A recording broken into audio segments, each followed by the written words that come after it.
Good morning, everyone. I'm Leon, and I'm at UC Computer Science and leading the Future System Architecture Group, or FSA. So today, it's my honor to invite Professor Lizy from UT Austin. She's actually visiting our school for a month. She's giving her first talk in our BESA seminar. Just give you a little bit information about the school's BASA seminar. So BASA seminar provides opportunity for academics to present and discuss their current work. We typically invite international experts to come either remotely or locally to give talks.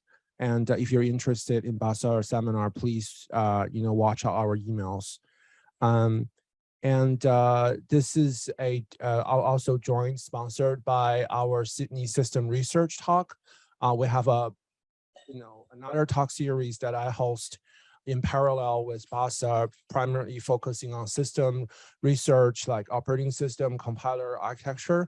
And that one is going to have a couple of speakers in near future. Will deliver very interesting talks in this year. So please watch out for those emails as well. Before Lizy start, I just want to remind you there are a couple of other talks coming up for BASA seminar. If you go to the website, you can see there's a couple of events, especially if you're interested in operating system. On September 5th, Natasha Crooks from Berkeley gonna give a talk on her recent work. On October 13th, our Jonathan Cumberfield is going to talk about the natural language processing stuff. So, okay. So let me do a brief introduction for Lizy. So Lizy Zhang is the Coolin Trust for Higher Education Endowed Professor at UT Austin. She received her PhD from Penn State. Her research interests include workload characterization, performance evaluation, memory systems, and high performance architecture for emerging works. And Lizy has won a lot of awards. For example, she's currently ACM IEEE Fellow and also a Fellow of National Academy of Inventors. And she's currently the Editor-in-Chief of IEEE Micro. Now, today, Lizy is going to talk about very important topics, systems for machine learning and machine learning for systems. Okay, I'll give the floor to Lizy. Thank you, Leon. It's my pleasure to be here at the University of Sydney and be delivering this seminar.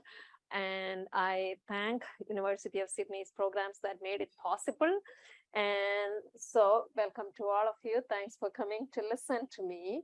And so I am going to talk about some machine learning research, but professors come and talk, but students do the hard work. So I need to acknowledge my students who do the work, whose work I am presenting here.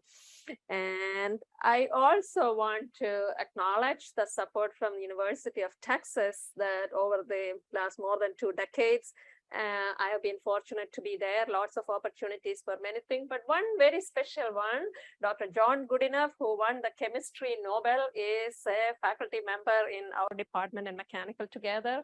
He just turned 100 years old last Friday, so I missed the birthday celebration because I was here, and he is still a full-time faculty member at UT Austin.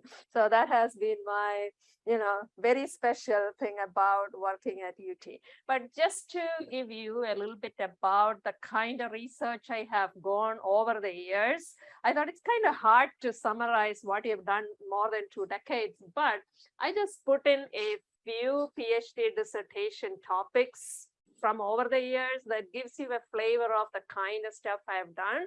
The very first one was my very first PhD student. This was in year 2000. And that was when Java had just come out. And that was basically microarchitectural techniques to enable efficient Java. That also tells a little bit about my research through the years.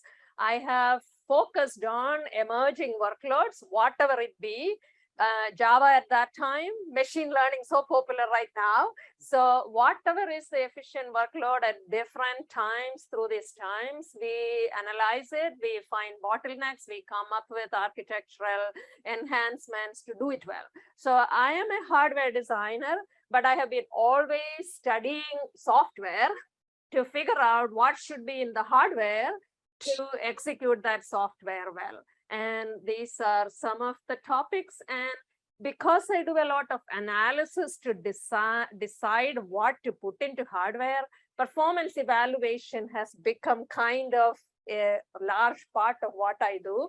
And some of the dissertations have been just on performance modeling and making that better, because unless you can analyze and evaluate better or in a good fashion, there is no way to design better. You may be lucky designing the right thing, but if you want to know for sure you have designed the right thing, you better have good analysis. So I basically think analysis is very, very important. Design is fun, but analysis really important.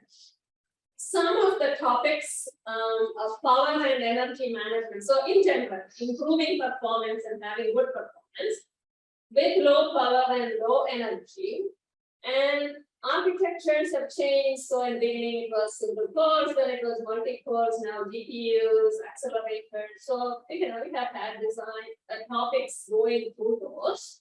And the four that is in UT colors, burnt orange, those are the ones I'm kind of going to talk today.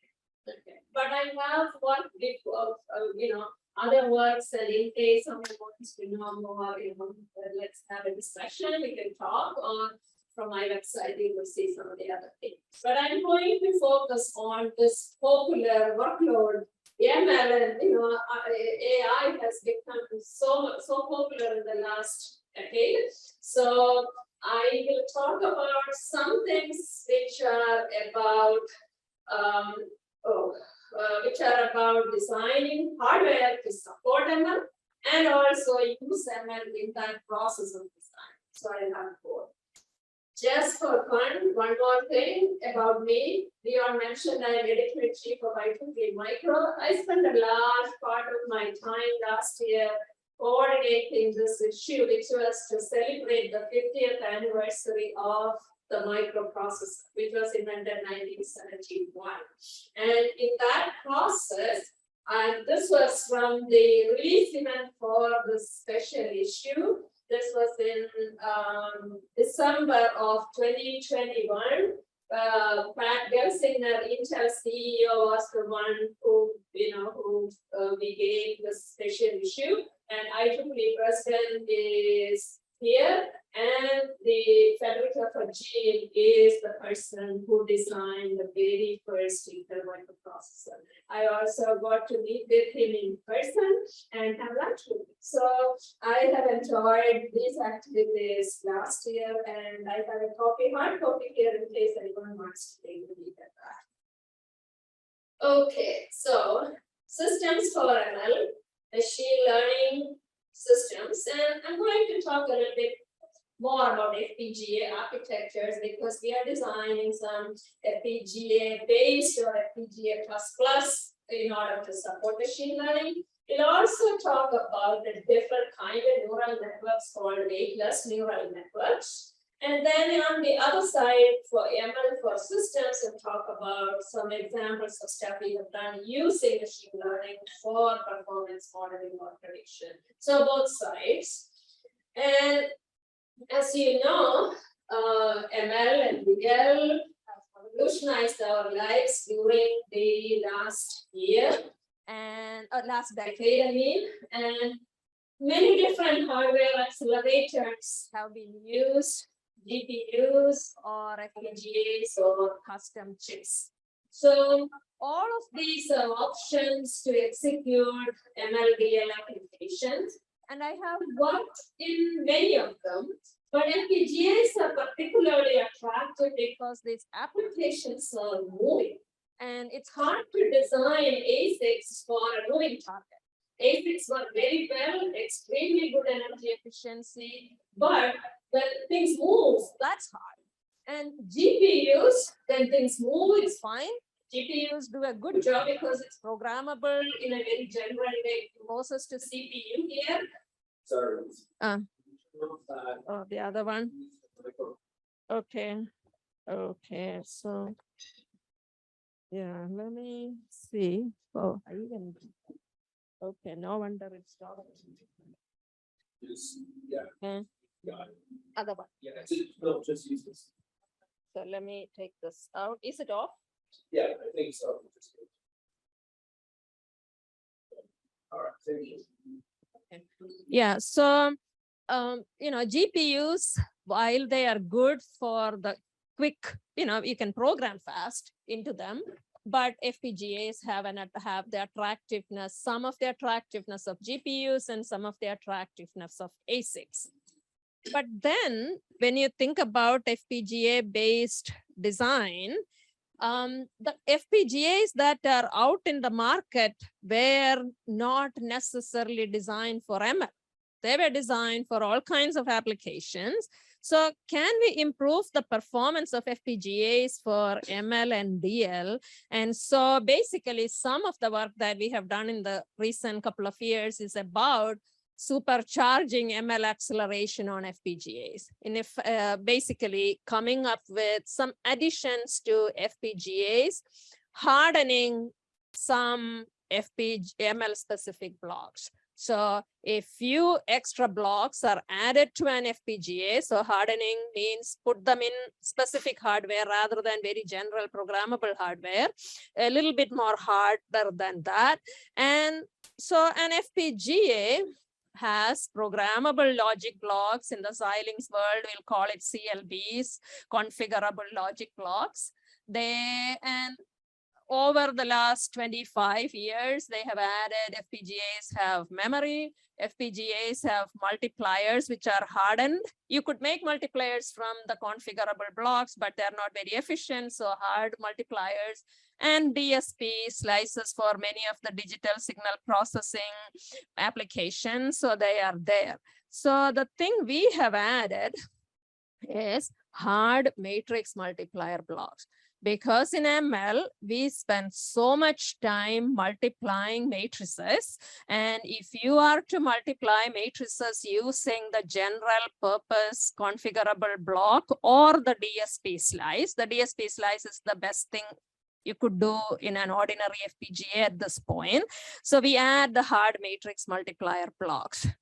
And FPGAs at the current era, they are kind of columnar devices, meaning there are logic blocks in some columns, embedded memories in some columns, and DSP slices in some columns. So we just added the two red lines or the two red columns. So a very tiny part of the FPGA is converted to this custom matrix multiplier block. So it's not a lot. And we tried even starting with like just 3% of the entire area of the chip is converted to this hard matrix block. But the thing to understand is when you do something at like an ASIC in a hardware way, it's very tiny. You can do it very efficiently. So in 3% of the chip, you can add quite some resources to do matrix multiplication in hardware. And so ML applications can benefit quite a bit. And I'm just taking an excerpt of the result. So the graphs that's shown here is showing basically performance, and some of the applications are non-ML. The first several 6 or so bars in that, each bar is a different application benchmark. The first half is non-ML, so they don't benefit. We haven't done anything to help them. In fact, they get hurt a little bit because we took away 3% of their resources. But the right half is basically all these ML benchmarks. And those ML benchmarks benefit significantly, like 2x or more, in many cases 2.5, almost 3x. The last 2 bars are the averages for ML and non-ML. So the very last bar is the ML average, which is looking almost like 2.5x improvement. And the previous bar is that we are showing we really don't deteriorate these benchmarks by stealing 3% of the area to do the hard ML. And this work was published in the FPGA conference, FPGA 2021. Aman Arora, my PhD student, is the one who led it. So the general goal is here to get high performance and lower energy, ASIC-like efficiency, but using an FPGA and programmable different size matrices can be done. This is not like we have encoded a very specific size of the matrix. We can handle different types of matrices. So it's programmable to some extent, but you get ASIC-like efficiency. Okay, so this has been something and we did not deteriorate the non-ML benchmark for much. So when you do something in custom, all the interconnect is actually inside the custom block, as opposed to you have to go through the general purpose interconnect to send in something from one end to the other end. So for the ML applications, which are the second half, how much interconnect is used shrinks to 20%, 25%, something like that. For the non-ML applications, sometimes things can deteriorate a little bit because you inserted these red blocks in between the other ones. So some of the signals may have to really kind of navigate around it. And when you put large blocks in an FPGA, things get messed up. So a few things got deteriorated a tiny bit. And more so when we used 6% and 9%. So these 3%, 6%, 9% are the different areas that got converted to ML matrix multiplication. So if you convert a large part of the chip, then you will get affected a little bit more. But so this is pretty interesting work, which we, you can read the details in the FPGA 2021 paper. Any questions? Okay, so I'll move on to another thing we did. Yes. Briefly, how does this compare to GPU performance for machine learning? So how does the multiplier FPGA performance compare to like GPU performance machine learning? Oh, comparison to GPU.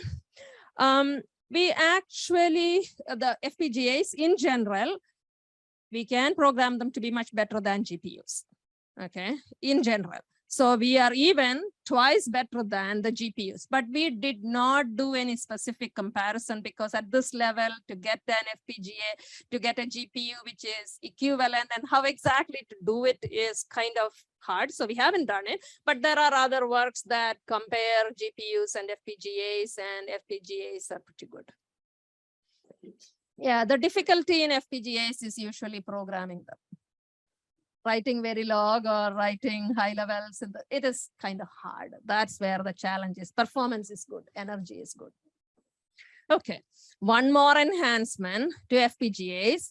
You hear so much about processing in memory nowadays. It's everywhere. So taking some of it to FPGAs, in FPGAs, as we talked before, there are the general blocks, there is embedded RAM. The embedded RAM is used as memory usually. How about you include some computing into that? So basically, we already added the hard matrix multiplier block. Now I'm going to convert these embedded RAMs to have computing in memory as ability. So it'll make the RAMs maybe, some part of some area overhead, tiny 10 or 12% area overhead to the RAM to make it be able to do compute as well. But when you think about the whole chip, that increases the compute throughput of the whole chip. So this picture, again, I take a tiny excerpt. The lower gray bar is how much compute you can do using the programmable logic blocks, which can be wired to make adders, multipliers, whatever. The next bar is how much computing is in the chip if you use DSPs.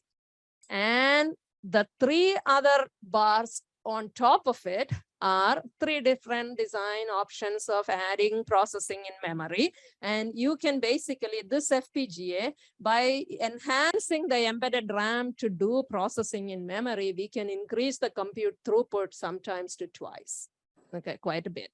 And so the compute RAM, by making the embedded RAM to be compute RAM, you can actually increase the compute throughput, and you can also reduce the energy consumed, because when you do processing in memory, you are computing in the memory, you don't move data around too much, and you actually save in energy. So you get energy benefit and performance benefit by converting the RAMs to be compute RAMs.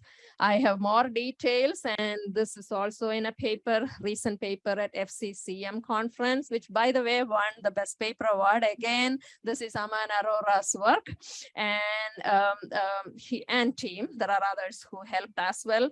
But while we were doing the work, Intel or Altera, who has the FPGA part of, the Intel's FPGA part, they came up with a design called the CCB, the configure, so which has also compute in memory, but the way we do it is different from theirs. So we kind of looked at a spectrum of different designs, and on one end is the CCB, which in our opinion is less practical because it needs some changes, fundamental changes to the RAM cell design, which we think is not so practical. So we tried to do it with just using the custom, right now, whatever RAM is off in the FPGA, we just use 2 ports of the FPGA RAM. We don't make any changes in terms of the RAM cell. So our design is very practical. So we call it COMIFA A, compute in memory in FPGA's design version A. We also have another one in between. So we evaluate 3 of those designs. And the last set of bars show the performance improvement that we can get by converting the RAMs to be compute RAMs. Intel's, the CCB is the orange line, the blue and those 2 are our 2 COMIFAs in one of them. So we are kind of on both sides of it, but we do not need any changes to the RAM, like the changes CCB calls for is pretty big changes, and memory changes are very hard. It's very difficult to do that. So yes. Ask you a question. Okay. I guess, let me see. I can try to read. I don't see it on chat. Rob, George, can you unmute yourself and ask the questions, please? Yeah, sure. Yeah. So, how do you partition the processing load across, the processing in memory and the hardware multiplier blocks? So, okay. Yeah. So are you meaning how do we compile the application or map it into some goes into this, some goes into that? Yes. Okay. Yeah. At this point, we are doing a lot of things manually. Like we tell this is to happen here and that is to happen there. We kind of, wherever things are so parallel and can be easily done in the compute RAM, we would put it into that and we decide the layout. So a lot of manual effort is there. And I do understand that that is a limitation because nobody is going to manually sit and lay out and code like that. And so we do have some compiling work ongoing. It is pretty tough to coming up with the automatic ways to vectorize into all of these bits and also partition between the DSP slices and the compute RAMs. But we are working on it. We have a collaboration with a compiler team. We do not ourselves have the expertise to do that compiling. So we have some collaboration with the compiler team ongoing.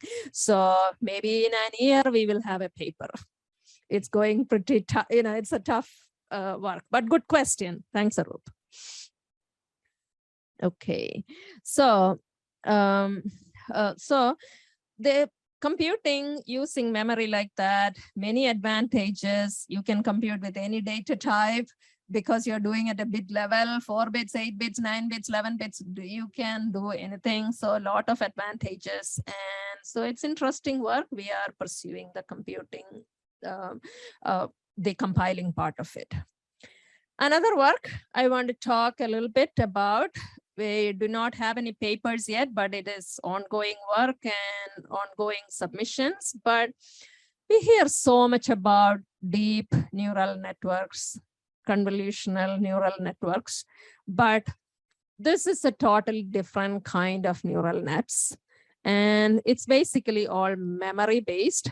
There is no multiplication. There are no weights and multiplication with the coefficients or the weights.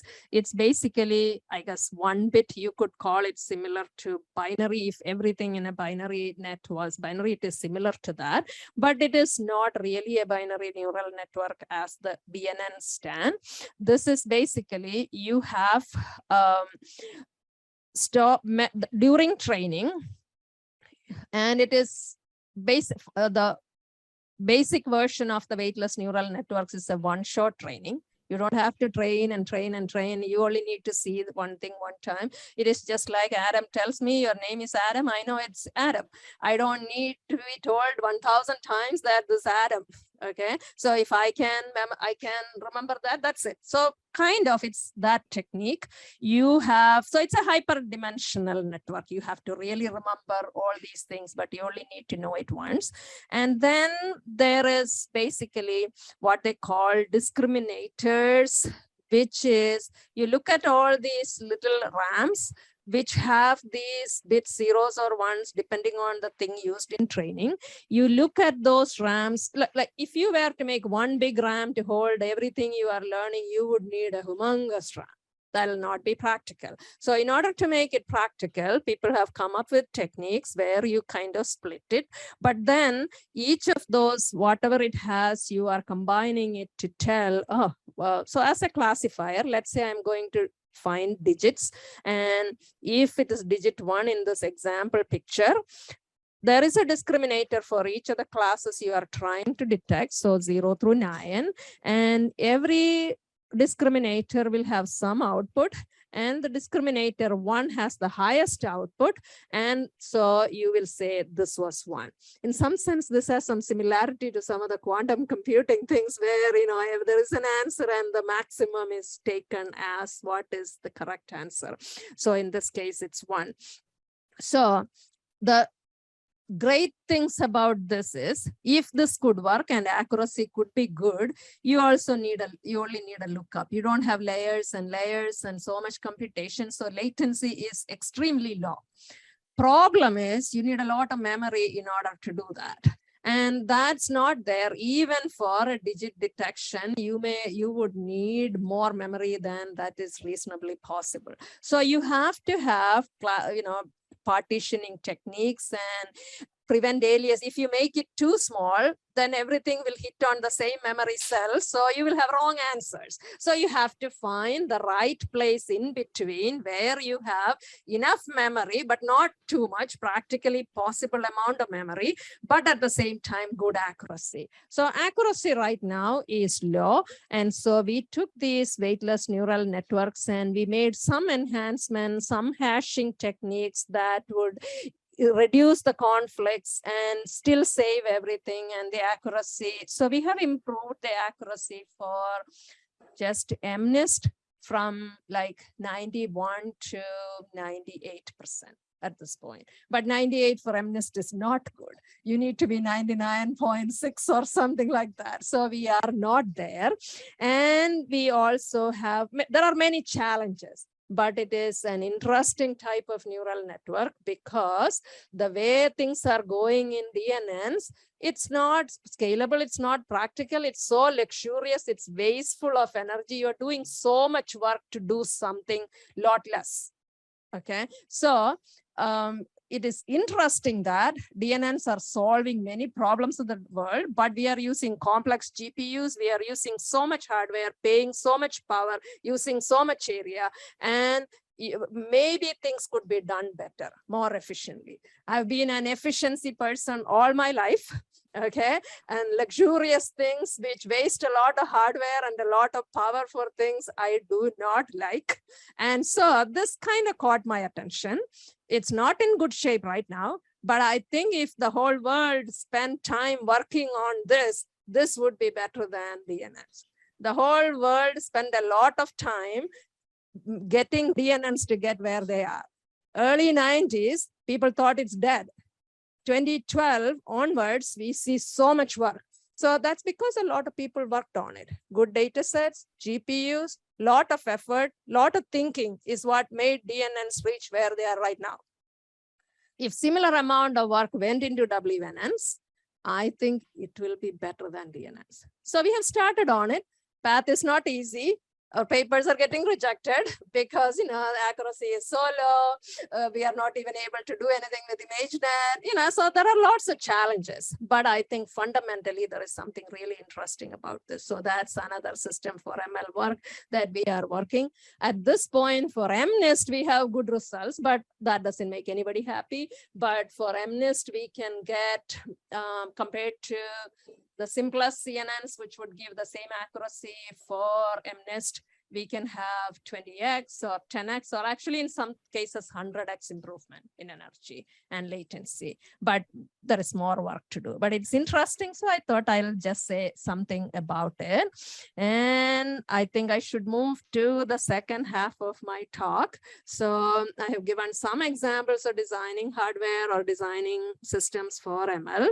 Now let me go to the ML for system side. Any questions before?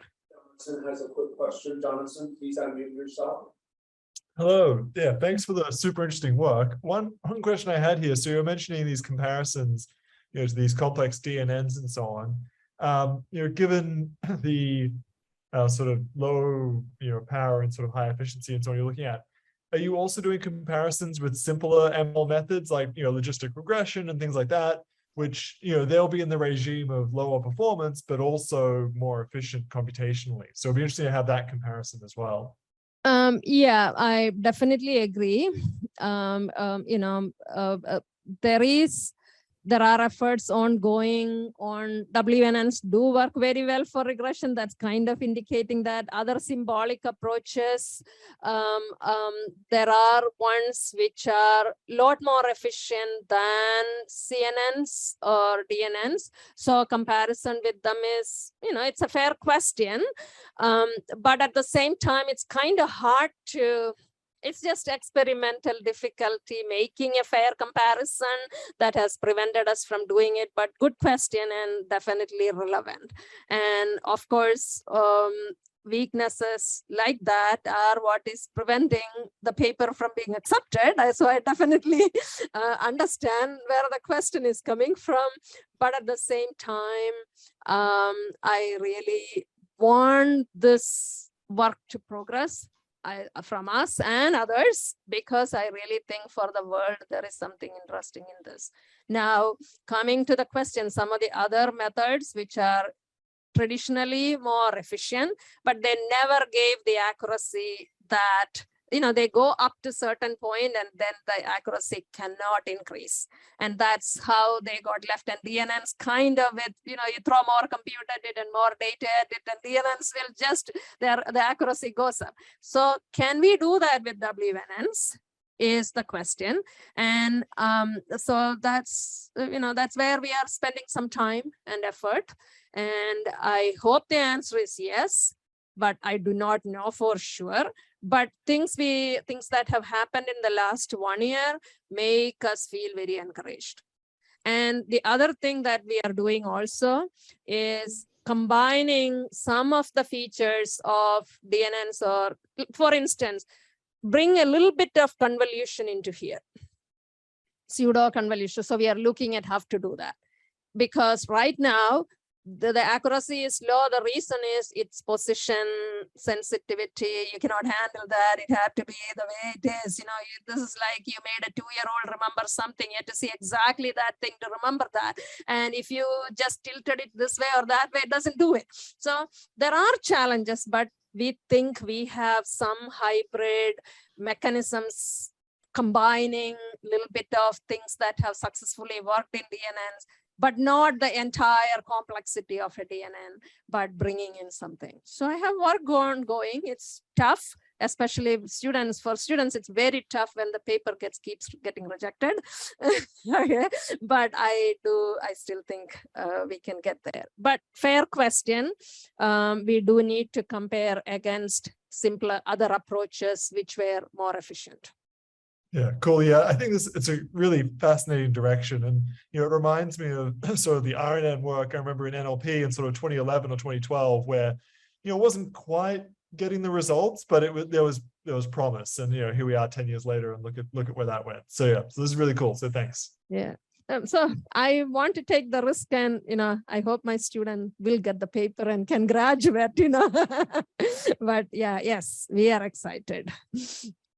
Okay, now going into the second half on performance modeling and prediction. And we did, so actually this is the work I did before this. This is the first one. I just put it second half in the talk. So I've been always working on processors, and performance modeling is very hard. Performance evaluation with real simulators that the whole community uses, very slow. It's kind of hard and slow, prohibitively slow. Lots of errors in spite of people, students just get stuck at the number of cycles. It's all wrong. There are lots of errors. And net result of that is what we evaluate pre-silicon, and when we make a system, it's all very different anyway. So lots of challenges. And I have couple examples of using machine learning in performance modeling and power modeling and prediction. The first one is simple one. Some power models that are existing, can we calibrate them to reduce the error in them? Okay. Another one, if you model something using the simulator and predict performance, you are so slow because the simulator is slow. But is it possible to run this simulation or run this application on a current machine?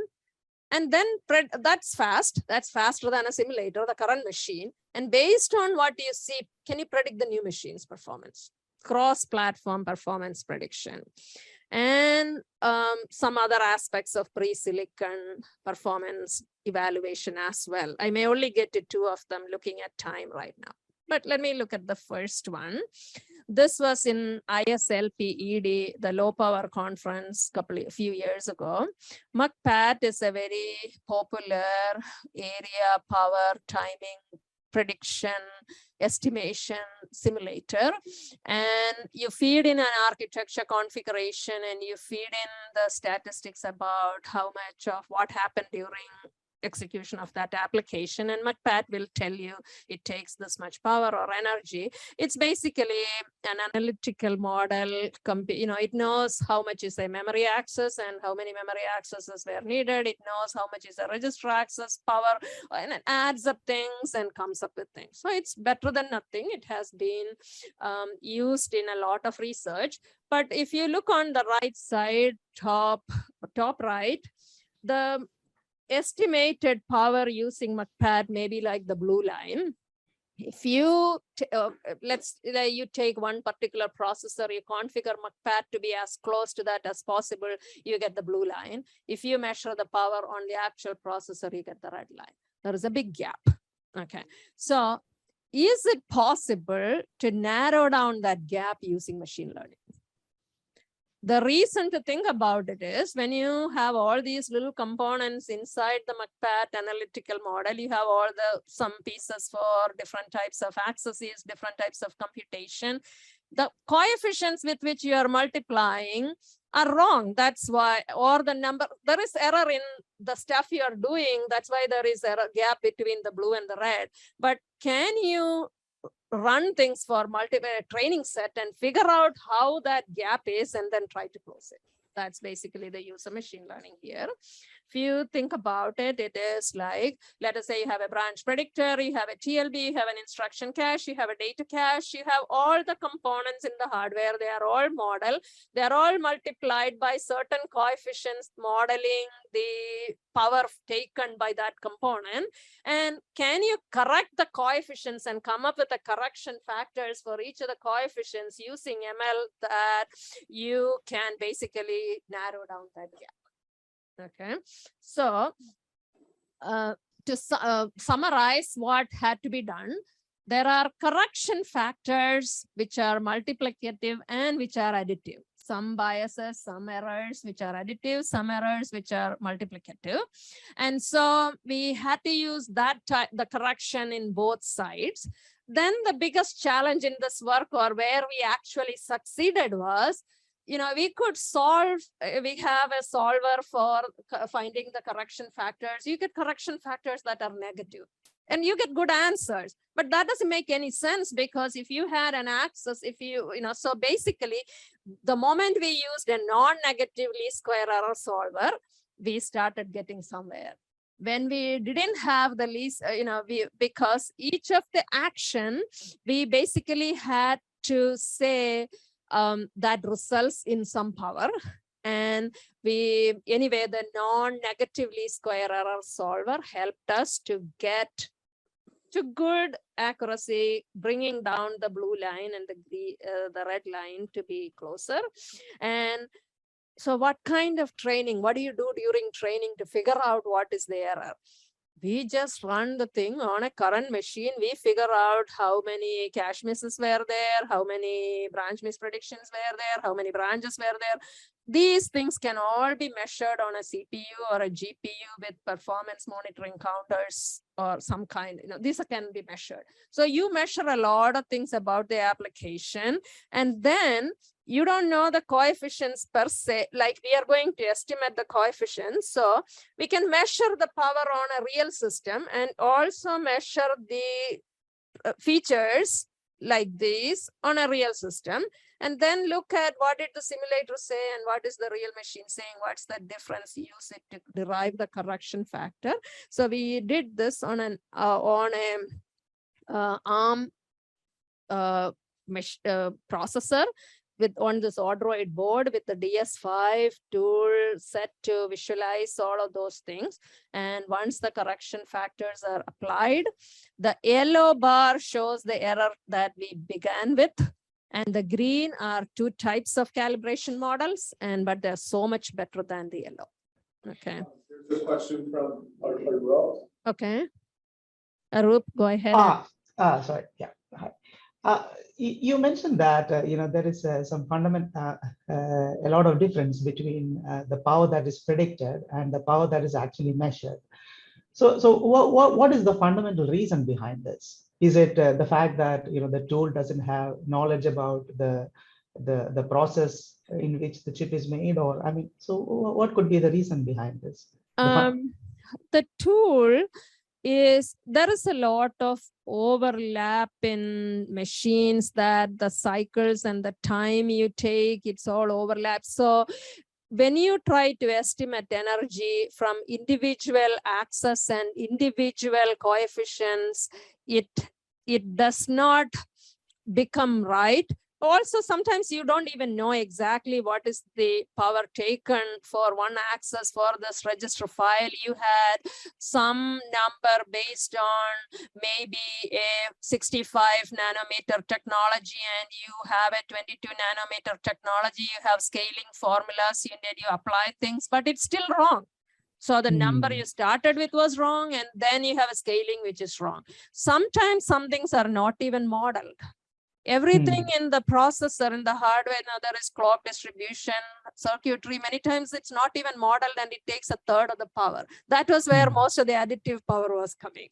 So there are things that are totally ignored, and then there are things which are not correctly modeled even at the individual number you started with, and then scaling. So there are all kinds of errors. These models, the McPat was helped hardware designers quite a bit, but it has plenty of errors. It's better than nothing, but it's not very good. And we can improve it. Okay, so the green bars show, and again, we also have many knobs we are playing with, and so that's why I put 2 of them in there. But so, there are some assumptions you are making also, and some of those are what made the 2 choices. But it shows you can correct things using AML can be applied. Here it was, so regression models or different models can be applied to do it. We are not using any DNNs or anything like that, but this is, it is possible to correct. That's all the point. And it is possible to correct not at the larger level of the entire application, but on a finer grain. So here actually with time progression or the code running and where it's going up and down, you can see the correspondence between the measured and between the predicted power and how we are improving. And one of those lines you can see is much below the other line, has the same shape, but that's where the additive correction helps. And there are, including clock circuitry, there are things that are ignored and things like that. But this kind of method has become very popular. Some of the processors nowadays actually give power counters and they tell you how much power it took. They're not really measuring any power. Like for an electrical engineer, power, you needed to know the voltage, you needed to know the current. None of those things are being measured. It's all based on estimations like this. Okay. Sorry, one more thing. Yeah. So, when you do the estimation and you do the actual measurement, so are you, would you use the same set of test vectors in both cases? No, we keep a different training set and a test set. Some, some 99 for, the 10 for 90, 10 method, some kind of method to use a different, so it's not the same. Anyway, I only have 5 or so minutes, so I'll go over very briefly about a second example of using machine learning for cross-platform prediction. Again, this one also has similarities to the first one, but it is much more elaborate. And this is all used to use current hardware as opposed to a simulator, and runs on a current hardware to predict performance on future hardware. But you do need some kind of a model, a simulator, or to know what is the new model, but it is so slow, you don't have time to run the whole application. So you run some training set on that, and you get some information with which you build a correlation to predict the performance on the new one using ML. So the intuition is to apply, it's the same application that's running. Performance, there is correlation. Some features, they get exercised in one way on one machine, in another way on another machine. Can machine learning be used to understand that correlation? So the work, so you have applications. You have, think of it as machine 1 and machine 2. So host machine is machine 1, the other one is machine 2. If you run these applications on machine 1 and machine 2, you get your performance, you can measure performance and different things. The 2 things are different because these are 2 different machines, but there has to be a correlation between the 2 is the assumption here. As long as we can learn what is that correlation using a machine learning, some kind of statistical learning algorithm, once we make it, the new application can be run on the host machine or machine 1, and we can predict its performance on machine 2, the machine yet to be built. We have some simulator. We could run small benchmarks, but we can't run full benchmarks. Now we can run full benchmarks on the first machine and predict the second one. Okay, so it is it's pretty interesting. The technique that the student who took every machine learning class at UT and took more than 2 years to end up having a successful model, it takes a lot of work. It's not very easy. You don't go there that quickly to figure out the right features, to figure out the right regression techniques, regularization parameter, all the things around so a constrained lasso regression was what became useful. So the whole idea being, it's a nonlinear correlation. It's not a linear correlation, but it is piecewise linear in the neighborhood of where this particular system is, it is linear. So you have to figure out where on that nonlinear curve do you fit. And near there, you have to do the regression to figure out what is the correlation. So it's not very easy.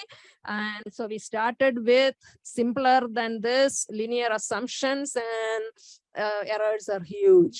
But once you can come to the nonlinear models and figure out the right neighborhood, you could actually get a lot of get success. Being a computer architect, and we use slow simulators, so we use this mainly to show the use case that we on the simulator, we will run some things, but we will use the model to predict bigger things. And this is in industry also, it's relevant because when people are developing applications for new or emerging hardware, somebody may have one test hardware to even using the hardware, they can run something, but everybody doesn't have access. So if you have a model, the rest of the code developers could use that model to develop code. So hardware, software, co-design gets facilitated by something like this. So I will very quickly, I don't think I have time to go, but the constraint lasso regression was what was used. The training set we used was ACM programming contest. We see the website. We took all kinds of different applications or kernels that they had put. We used them for the test set. We basically used an Intel machine to predict the ARM processor's performance on those applications. We also used an AMD machine to predict the performance of ARM. And the reason I have both here is to show features that are measurable on one are different from the features measurable on the other one. But as long as you get a reasonable set of features, you will be fine. Okay.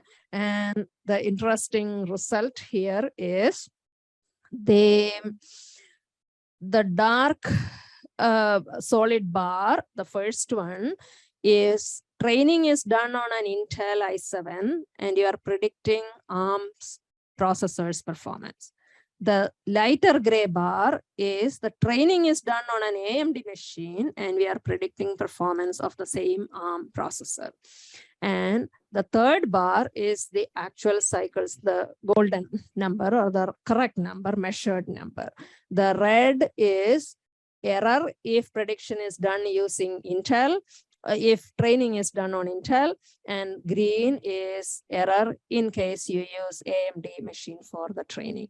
And this one has prediction error in terms of cycles or performance basically.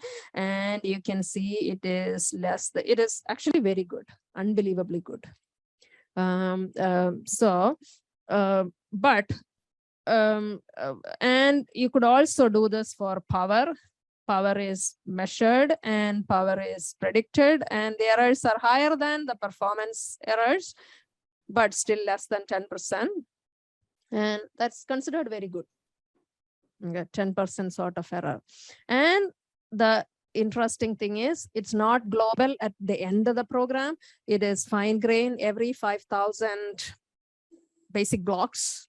So, so when power goes up, you can see the lines are, following trend. So this is actually pretty interesting. And we can do performance and power at the finer grain, and some more of the details about the regression itself and what type of regime you needed to be, the regularization parameters or neighborhood size. If you made it very small, you don't do well. So some of those kinds of analysis. And the very difference between just a lasso and the constrained lasso is significant. So all of these are in the paper, which was in, so I think I will stop here because it's kind of getting late, but we can have more discussions. This work also, there are a bunch of change, there's a whole, with any work, there are limitations and caveats and challenges. So we did have, but I skip my third example because we just don't have the time to go there, but I would just summarize to say, from the first part of the work, machine learning acceleration can be enhanced by incorporating tensor slices or compute RAMs onto FPGAs. And I'm sure there are many more other enhancements possible. Second, to improve performance evaluation tools, ML can be used in very interesting ways. And that may be important to design the right chips. Okay, thank you so much for listening, and I can take some more questions. Thank you, Lizy. So, any questions from the audience, both local and on Zoom? Yeah, I have a question with the cross-platform model. Speak a little bit more. Right, sorry. I have a question with the cross-platform model.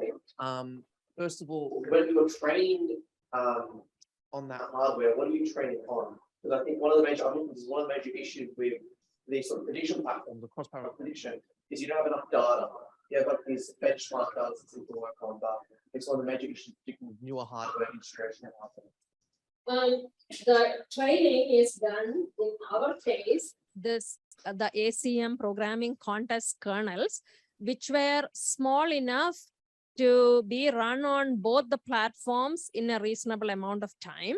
But your question is very good. It is correct. Like if we didn't use a simulator to do this research, because if we used a simulator to run our golden numbers, it would have taken forever and we would have never finished. So we just used an Intel and AMD machine for training, and we used an ARM real hardware for the third thing we are predicting. Okay, so running real applications in the training set may be impossible in certain situations. But in our case, we could still do it because we still used a hardware platform as opposed to a slow simulator. Okay, so the training set per se was the ACM contest, the kernels that were available, and which were not huge, which were manageable things. And so, but we did use spec benchmarks as the test set, which were huge, and to generate the golden numbers, we would have struggled. So it is if you want to train using real applications, full-blown big things with OS and databases and all of that kind of stuff, the target you are predicting, what you have, if it's a slow simulator, there is an issue. Yeah.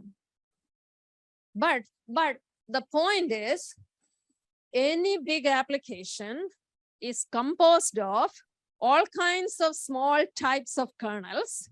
And if the we felt the ACM programming contest database that was available to us, it basically came from many domains and many types of codes. So if you look here, you can see different types of applications, different types of data structures, different types of algorithms. You want regular things, you want irregular things. You want dense things, you want sparse things. You want all kinds of different things to be in the training set in order for the model to pick the relevant thing. As long as you have all those things, and I have some friends in IBM, we have had this discussion for a long time. How many different types of code, data, and algorithms exist? So how many different types of features fundamentally exist that should be in the training set? And so do these kinds of a set, like this is about 150 programs, and does it contain everything? It may not contain everything, but as long as it contains a reasonable set of things that a real person would use in a real application, I guess now I shouldn't even say a real person would use in there are code gen things. So maybe even, but any kind of code generation, if most of the types of codes and data structures are in it, it'll work. And probably it is. All right, any other questions from the audience?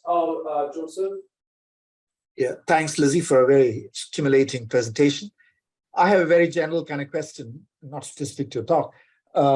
Historically, the field of computer science has been obsessed with space and time trade-offs. And now for the last 20, 30 years, we have the three-way trade-offs between space, time, and energy consumption. And my question is this the transition to this three-way trade-off, or perhaps more of performance and energy right now than space? Is that transition happening at the kind of pace that we would like it to, or is it still very slow? People are still caught up in the old space-time trade-off, and the energy aspect is still not getting the kind of importance that it deserves. Very good question, and a tough one also. It is definitely, this is the trade-offs in the space. That is what is at play here. And in general, and as a hardware person, I would also add area and cost in some other way, but space, cost is part of performance. Yeah. Space captures it. And so when one goes up, the other comes down, or some relationship between them and all of that.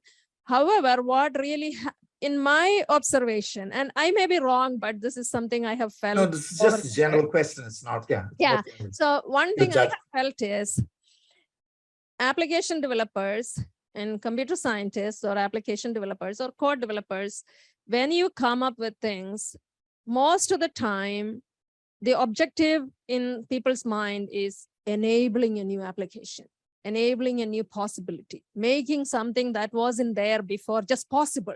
Okay, you create this new application. Performance or energy is a secondary consideration, if at all a consideration. For many people, it's not even a consideration. Okay, so if hardware designers like us, or even OS scheduling, some of those people can figure out how, many of these applications are very inefficient from performance and energy point of view. Sometimes 1,000 times lower than how it could have been. It happens, yeah, But if there is a way to detect some of these trade-offs and do something about it, we can improve performance, reduce energy. It is very correct. It is the trade-off between these things. As long as algorithms are not worse in every space, like it takes more space and it takes more time. Hopefully that's not the case. But even in that case, is there a way to figure out some of those and correct it in hardware? Okay, that's kind of my interest in this. So I with Java, when Java came out, it was making something possible, portability across these machines possible, things run. That's a great thing. How bad was it performance-wise? It was one little byte code was being translated using like 40 instructions. Okay. Could we bring it in hardware? We designed a hardware interpreter. We brought it down to 2 or 3 from the 40. So we are getting 10x improvement, which in my computer architecture field, no one believed, because we work with 10% improvement, 15%. So when we say 700%, papers were all rejected. Okay. So because it looked ridiculously too good. But so I've seen applications which in the initial runs, initial deployment are really terrible. But that research we did in hardware is not relevant at this point because just-in-time compilers have figured it out. And compilers have, the JIT have figured it out and they have brought it down from 40 to 3 or at least 4. But constantly there is this trade-off between space and time that we could work on as architect and micro architect, but we have to follow the application and we have to discover the trade-off and quickly do it for a small time period in which it's relevant, and then we move on. But good question, tough one, but that's where I have been all my career. Thanks, thank you. All right, any other questions? Yes. People can hear me probably. You gotta speak a little bit I'll speak to that. So a quick question about your last work regarding the cross-platform predictions. I've seen the last couple of years over in security, there's been a range of various side channel attacks on CPUs, from power mitigation to branch prediction, power scaling branch prediction. Could this machine learning technique be used to predict, what the effect of these things will be on CPUs without needing to go through and benchmark every single one after these features are disabled? Good question, interesting question. I don't know for sure. Okay. On one hand, when you predict the performance, the correctness is not coming into picture. You can be off in estimation on performance, but functional correctness or vulnerability or any kind of side channel leaking, none of those are coming into picture. In the scenario you are asking, it needs that correctness comes, speculation brings in a lot of vulnerabilities. And so can we use this to predict? I don't know. You could possibly predict what is happening now. Like if you had two systems and you could check and you could come up with a correlation, but that doesn't mean that's all the vulnerability. There is more. Someone could come up with another attack and we never capture that correlation. So there is the inherent challenge there. However, interesting question. I'll be thinking about it. Yeah. Okay, Uli has a question. Yeah, thank you very much for your interesting talk. Also, coming back to your last point, which your the last example you showed here with the prediction of the hardware performance and energy efficiency. So I'm from the database field, and we normally look at much more complex software than the algorithms you are testing here. But there is an active field where we look in databases, in main memory databases, on how to predict and improve the performance on different hardware, on modern hardware. I notice here you have an Intel Core i7, so that's a NUMA architecture, and kind of like a mini cluster you have there in your system. Do you consider as input of your model also the different algorithms, also the data structures you use, the data layout in memory? Is that also a parameter, or are you completely concentrating on the hardware side for one fixed software? In this one, it is only there is no in-memory computing type of thing considered. The domain, the space is smaller than that. It is a typical CPU space in this case that we have done here. But can we extend it to such things? The variability definitely is much higher over there. If everybody would have mapped an application into processing in memory in the same way, I'm sure I can capture it. But I also think different people will map it in very different ways. So after all kinds of variations or different styles of mapping are considered, will we still get the correlation? I don't know. It doesn't anyway include it. And I know that database in my, I did work on databases a little bit, and I had, early on in one of the dissertations, one of my students did. And I know that there is a lot of variability coming from, I guess I have the fifth one dissertation here. So for a commercial server, the hierarchical computing model, we dealt with databases quite a bit there. And I saw a lot of variability based on OS versions, based on which malloc or which print or which, a whole bunch of sensitivity to specific software components used. If you would use Linux versus Solaris at that time when we did the work, things are completely different.